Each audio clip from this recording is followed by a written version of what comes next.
Am I supposed to start? Yeah, you should start. Okay.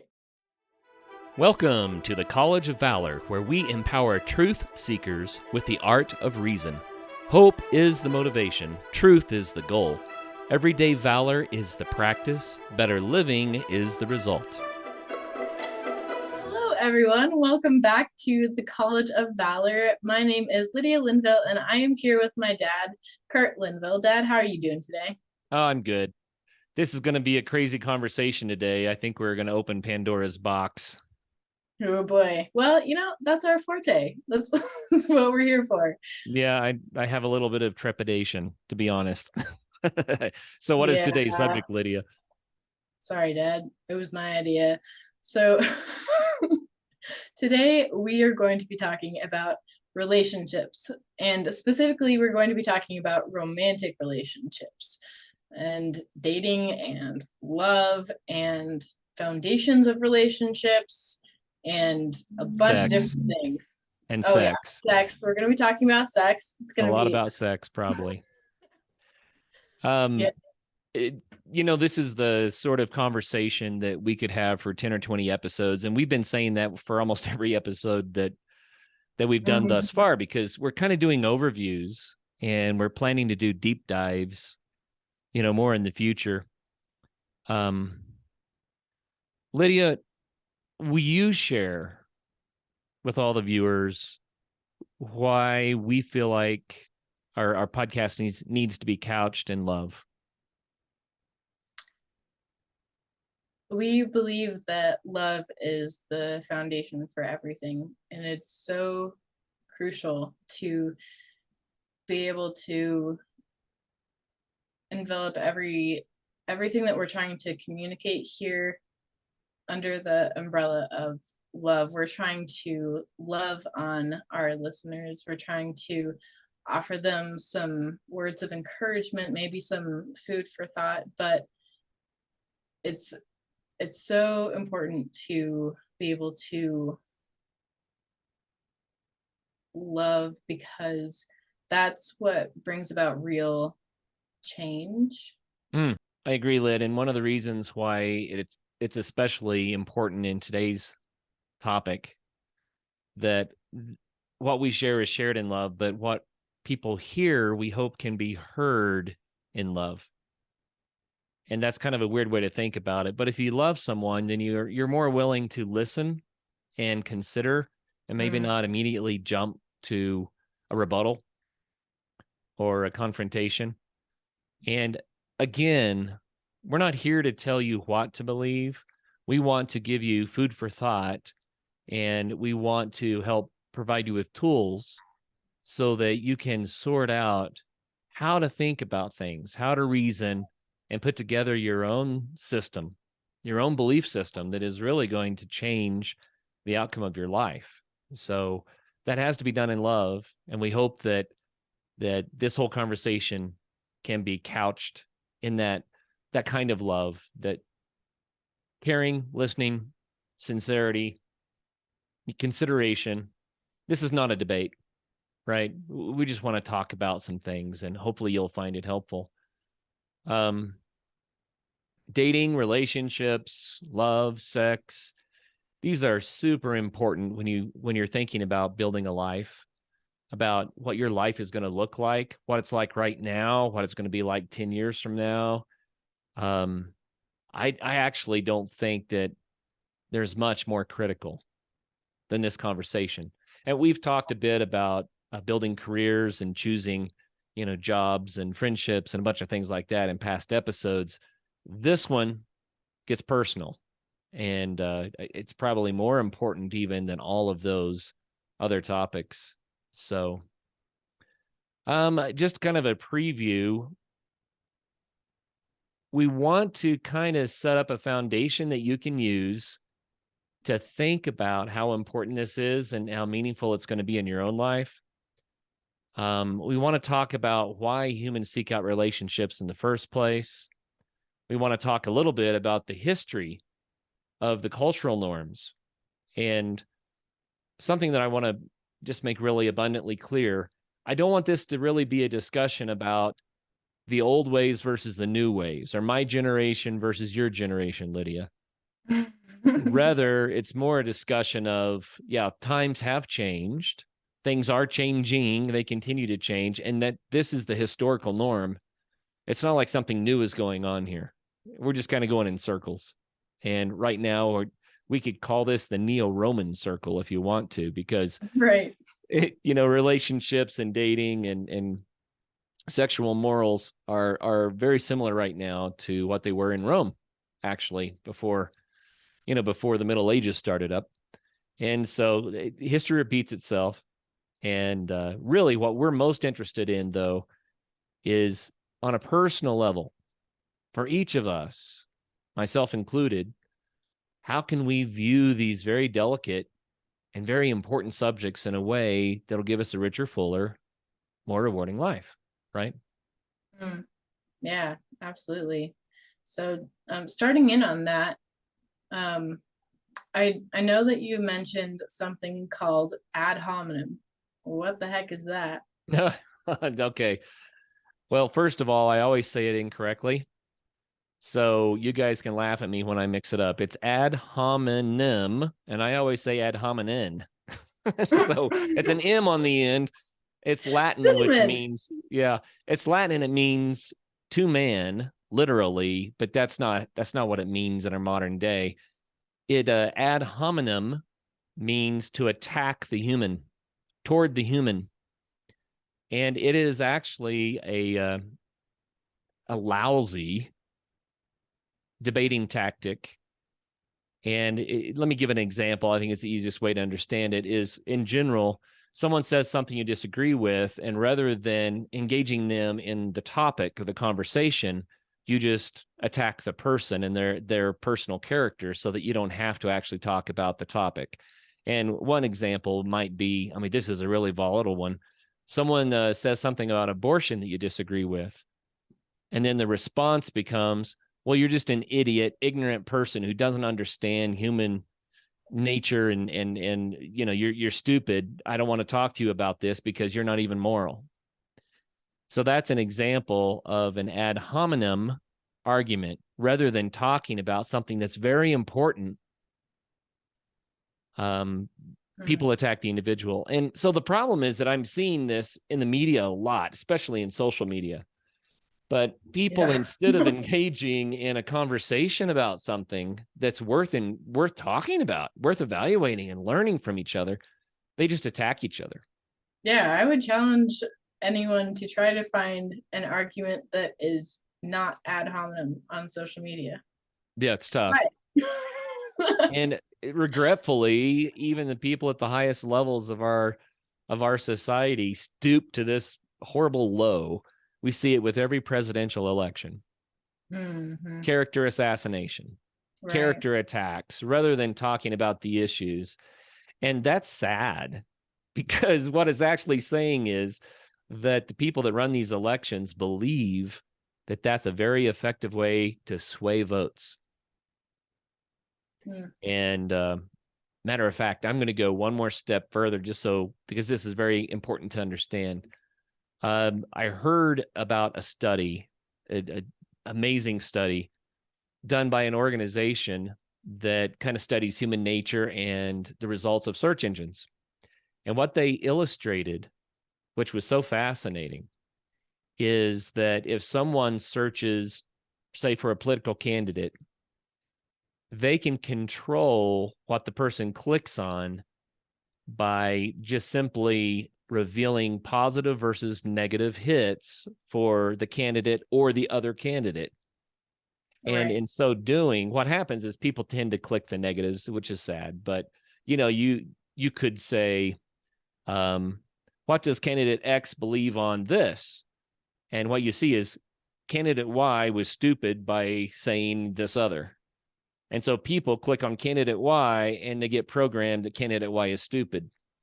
Well, what was really fascinating about this study, it was an elaborate, valid statistical study, was that they could sway 90% of the voters to vote the way that they wanted, not by telling them what to believe, but rather just by kind of filtering the hits that they got when they searched for something in a search engine.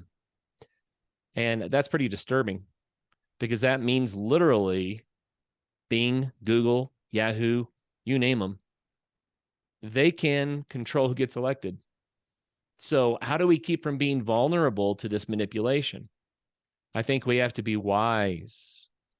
And one way is to realize that ad hominem arguments, character assassinations don't help the conversation. And we bring it up today because it often happens when we're talking about relationship and sexuality. Yeah. It's one way that people defend themselves or defend their choices, or I don't think it helps a conversation. Life Yeah, well, decisions. people even do it in relationships too, right? Mm, You're doing character assassinations for your significant other when you're in an argument. That's super common as well, and that's something that can be really destructive and detrimental to the foundations of the relationship. yeah, it's a really, really bad habit. And it's something that it's so common, I think we get programmed into it. But an example of that, just, maybe the wife in a marriage relationship says something like, it makes me feel really small when you talk about this project that I really care about in such demeaning terms. Okay, so that was a nice, honest statement about how the wife feels. And if the husband responds back and says, well, you're just an idiot, you're not smart enough to know what matters and what doesn't matter, so I don't want to talk about this. Ouch. Well, is that not what happens so often? Oh my goodness. Yeah. So, okay, rewind, press play. What would a non-ad hominem response potentially be for the wife that said, "This makes me feel sad when you do this"? It's interesting because you could jump straight into, oh, I'm sorry, I don't mean to make you feel that way, and maybe you should. But there's another thing you can do, which is like, oh, wow, I don't want to make you feel small. Can you explain a little bit more about that? I'd like to hear how that works. Hmm. And then shut your trap and be quiet and listen. Don't get defensive, And if you can really hear the other person, sometimes you don't need to defend anything. All you need to do is make sure that the other person in the relationship feels heard, and you can say, okay, I understand. Hmm. I'm going to Yeah, work on that because I love you. that's really crucial. And I think too, it's really important as you're in a relationship when you have some sort of argument or disagreement to focus on the problem as almost a third party to Yeah. the two people in the relationship. So you have the husband and you have the wife, and they are a team against the third party problem, right? They're both standing on Yes. this side looking at the problem, and they're saying, okay, so how can we solve this together as a team? Yeah. And one other thing, that a bit of advice I've heard that I think is really good, and we're almost off topic, but not really, because this is how you manage a relationship.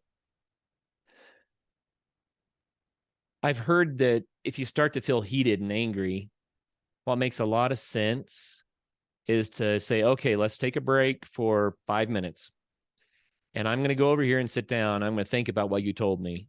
And I'm going to sit there and think, how have I contributed to the way the other person feels? What have I done that's contributed to this problem? I'm going to do that for 5 minutes.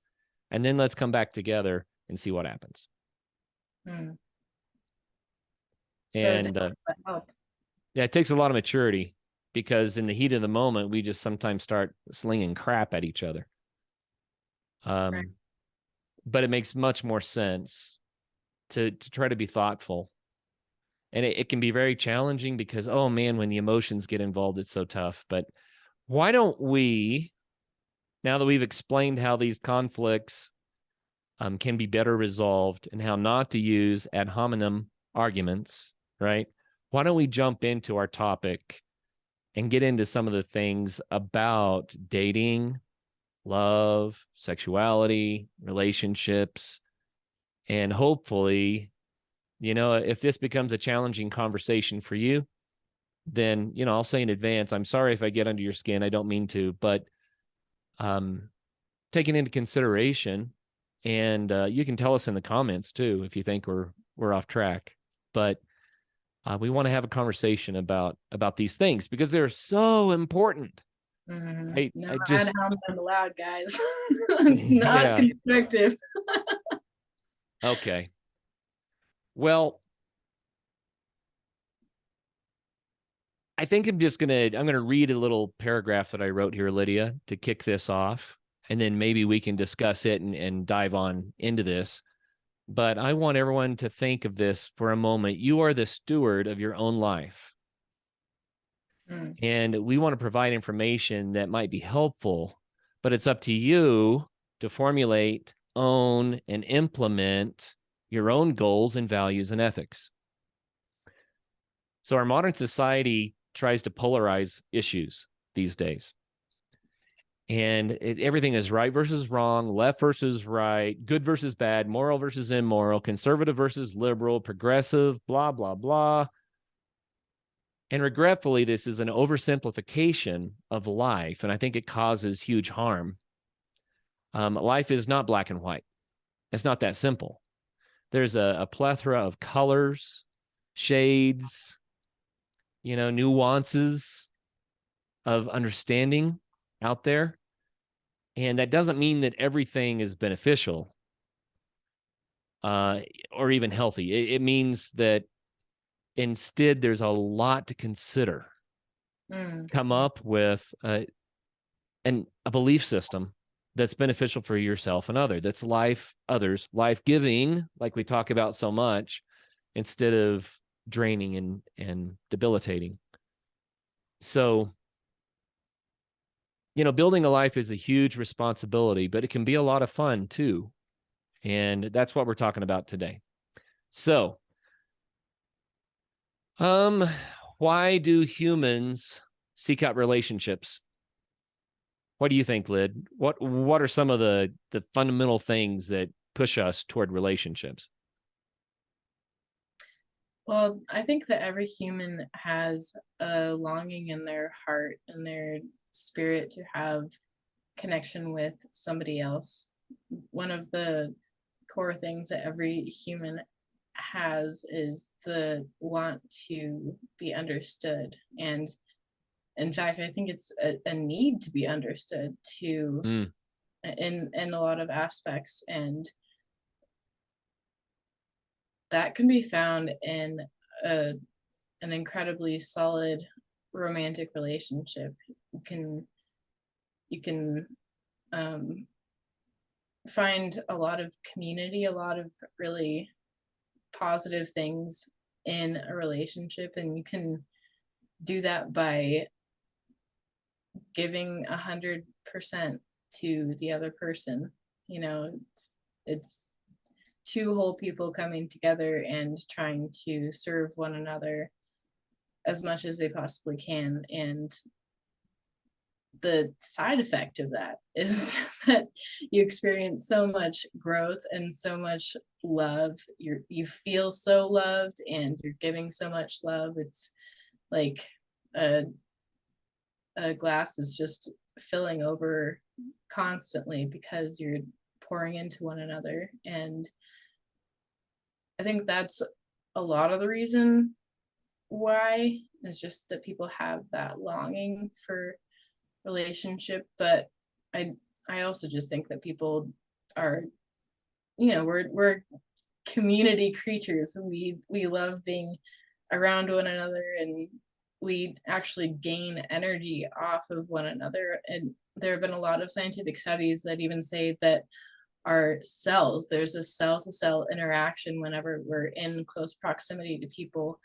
that our cells get excited when they're actually in close proximity. So if you're standing 4 feet away from somebody, your cells are actually interacting on a cell to cell basis, and they're gaining positive loving energy just from being around another positive person. So Wow, it's that's so, crazy. yeah, it's so crucial that we are in relationship and in community with one another in order to just be healthy and feel content and feel loved and be able to give that to other people as well. Wow, there's so much to take in there. One thing that I'd like to throw in is that what you described, especially the first part, was kind of what an ideal relationship could be like. Mm-hmm. And when I use the word ideal, I'm also saying not likely, Right. Yeah. right? It's a goal that a couple can pursue together, and what a rewarding pursuit. But relationships are rarely that easy, that beautiful, that giving and that loving, and that's because, boy, this is messy business. We're two humans with different Yeah. experiences and trigger points, and we have our own backgrounds, and when we try to bring two lives together, oh, it's exciting, but it's risky, it's scary, and we always Mm, end up hurting each other. Always, you will, right? So you go into it knowing that that's part of the game, but the goal is to love each other and help each other and support each other more than you hurt each other, and grow from the misunderstandings rather than growing apart, grow together. Um, but that's the way that really healthy relationships should work, right? right. But to get there, gotta you gotta really pour a lot of energy and thought and love and into it, and you have to work on relationship skills, independently and together. Relationship skills really matter. There's another side to this. I mean, you talked about how fundamental it is that even our very cells get energized when we're in proximity with someone else. That's amazing to me.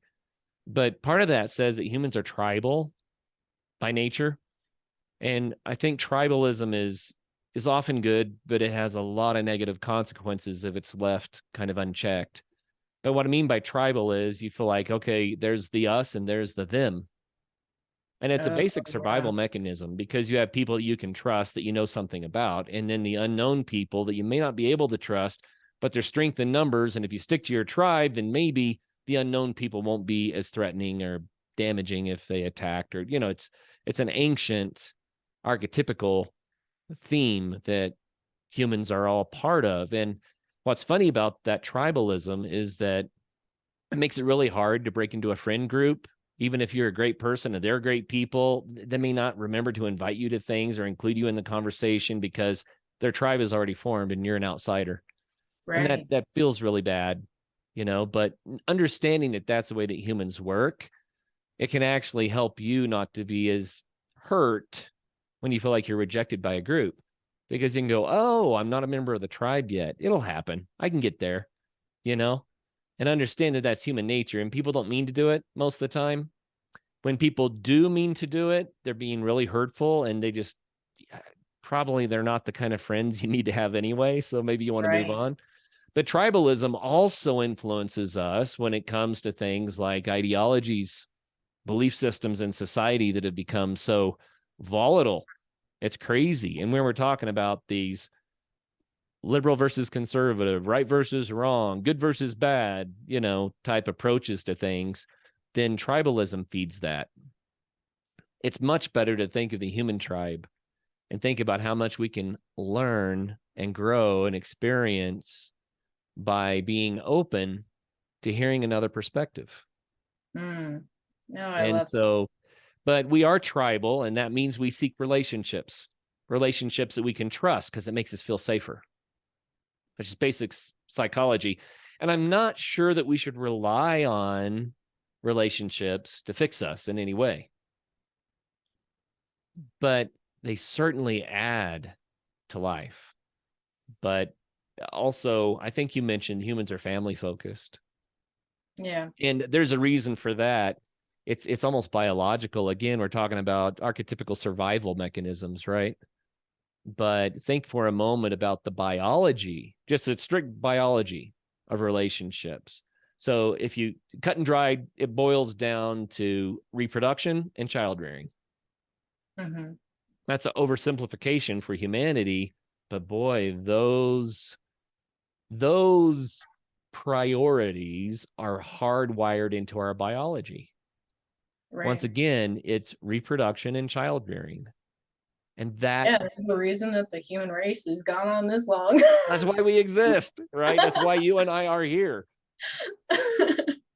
And but if you realize that, then you can start to say, oh wow, relationships are really fundamental. And Mm. sometimes we can fall into old memorized patterns, even genetic patterns that have been passed down through the ages, and they may not be the best choices. We can be smarter than that. So, there's a concept that the sins of the parents are passed down to the children. And you don't have to believe in sin to understand what I'm talking about here. And you don't have to think, oh, the parents did something wrong and the children got punished. That's not really it either. It's that the mistakes that the parents are making, the children learn to do the same things.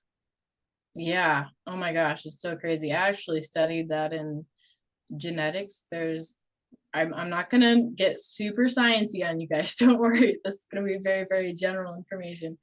But there's this thing called epigenetics, which is essentially, um, I don't need to get into the details, but it's something that attaches to your actual DNA strands, and it changes your DNA. So what my dad Kurt is talking about right now is, to some extent, actually the epigenetics, those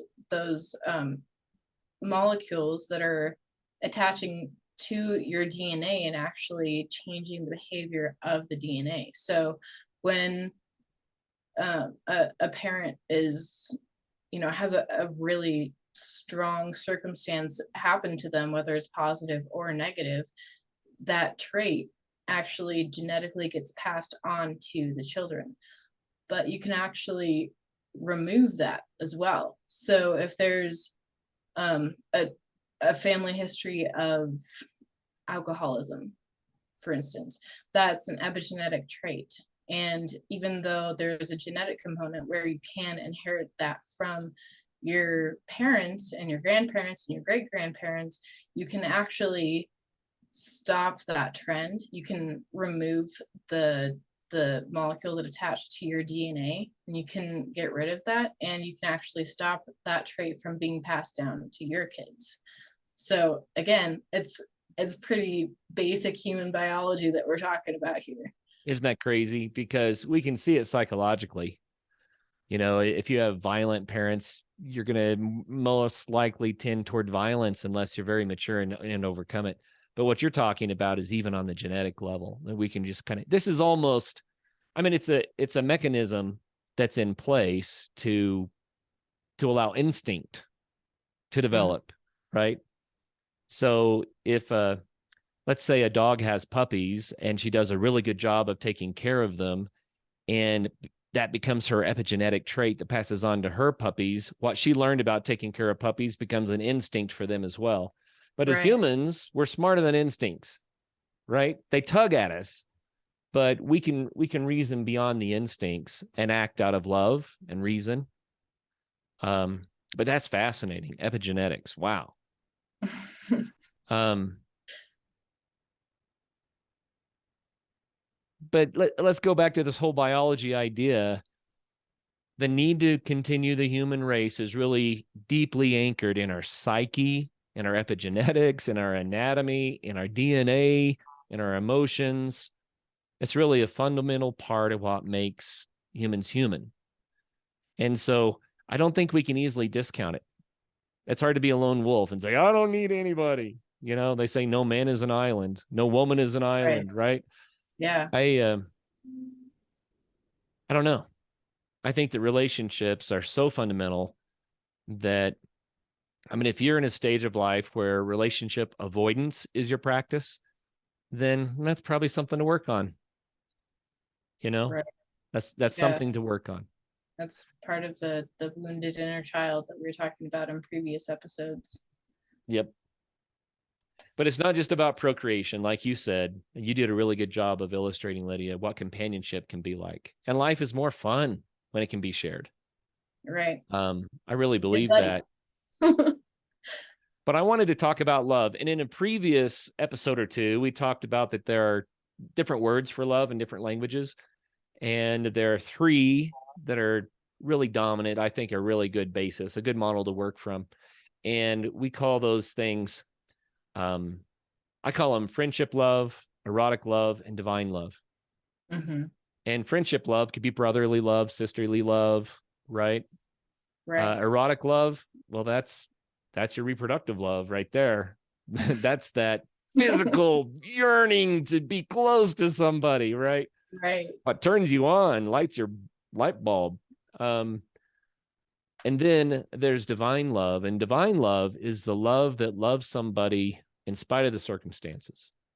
It's like love that humans try to do when we care for one another, but it's a reach, right? It's the Yeah. sacrificial love. And that's love for everyone. It could be the love for the homeless person on the streets. That could be Right. divine love.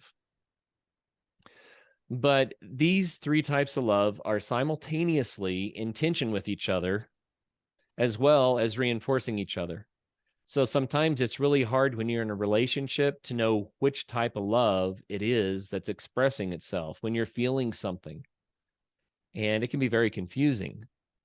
I know that young people, when they first start becoming active in a physical relationship, first holding hands or kissing or cuddling up, that can be mind-blowing, and it makes it really easy to allow those strong emotions just from touch, from physical touch, Mm. those strong emotions to make them think that they understand what love is. And they think that they have found a soulmate, or they think that, they somehow are experiencing divine love, when really what they're experiencing is a little horniness. Well, it can be very confusing. And I just want to point that out, because it matters to try to think about this objectively and say, now what's going on inside of me and in my heart and other places. And try to understand what's really going on, because that helps us, I think, to interpret the relationship in a more objective and meaningful way and more mature way. And I think it adds to the likelihood that the relationship can succeed.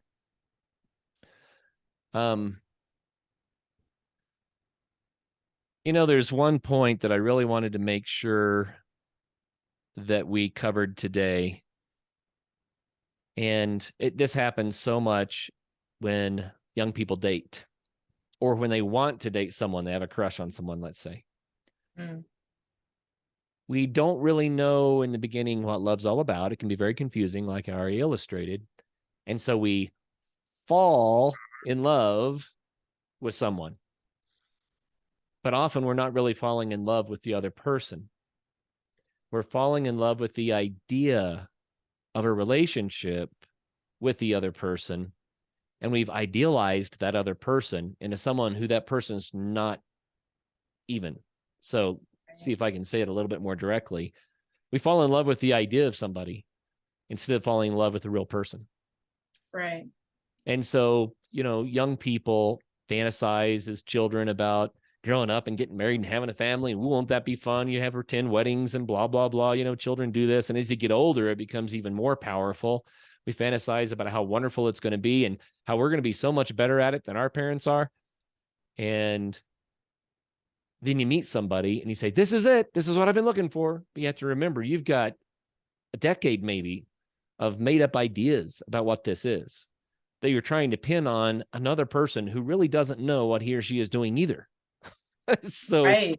Oh, wow. right. Mm. So be careful. Don't fall in love with the idea of someone or the romance of a relationship and then try to force this person into your mold. That's so common and so hurtful.